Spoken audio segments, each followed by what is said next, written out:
Modi photo పెట్టే విషయంలో దేనికోసం మోడీ ఫోటో పెట్టాలి?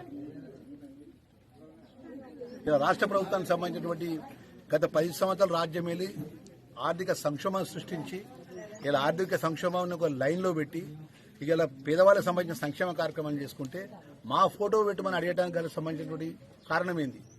ఒకవేళ కారణం ఉన్నదంటే మావి కూడా కొంత పర్సెంటేజ్ డబ్బులు బడ్జెట్లో ఉన్నదంటే రాష్ట్ర ప్రభుత్వానికి ఏదైతే రాష్ట్ర ప్రభుత్వం పంపిస్తున్నటువంటి దామాషా ప్రకారం మేము కేంద్రానికి పంపిస్తున్న డబ్బులు అవి వాపసు ఇవ్వండి.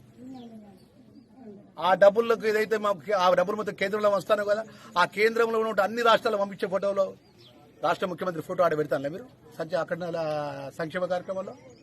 గౌరవ ముఖ్యమంత్రి రేవంత్ రెడ్డి గారి ఫోటో ఈ తెలంగాణ రాష్ట్రం పోయే డబ్బులు మొత్తం ఏదైతే ట్యాక్సుల రూపంగా కేంద్రానికి జమ అవుతున్నాయి కదా, ఆ జమ అవుతున్నప్పుడు కేంద్ర ప్రభుత్వం పెట్టి ఏదైనా సంక్షేమ కార్యక్రమం పెడితే దాంట్లో నరేంద్ర మోడీ పక్కన రవీంద్ర రెడ్డి గారి ముఖ్యమంత్రి గారి ఫోటో గిట్ట వేరే రాష్ట్రంలో పెడితే ఇక్కడ ఆలోచన చేస్తాం.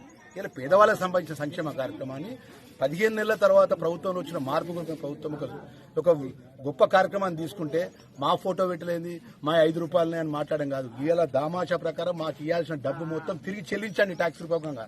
ఏ లెక్క ప్రకారం తెలంగాణ రాష్ట్రంకి ఇవ్వాలో గత 13 సంవత్సరాలకెళ్ళి మీరు 12 సంవత్సరాలుగా రాజ్యం వెళ్తున్నారు కదా, 12 సంవత్సరాలకెళ్ళి అన్ని విధాలు తెలంగాణ రాష్ట్రానికి అన్యాయం చేస్తుంది కేంద్ర ప్రభుత్వం. ఎక్కడ కూడా న్యాయ ప్రకారం రావాల్సినటువంటి మా బడ్జెట్ లోపల కానీ ఏ ఒక్క బడ్జెట్ పరంగా ఏ లెక్క ప్రకారం కూడా మా రాష్ట్ర ప్రభుత్వం తిరిగి చెల్లించకపోగా మాకు అన్న వాటా ఉన్నది ఇళ్ల వాటా ఉన్న మాటకి నైతిక మాట్లాడే హక్కు బీజేపీ పార్టీలో ఉన్నటువంటి ఏ మంత్రికి లేదు, ప్రధానమంత్రికి అసలు లేదంట.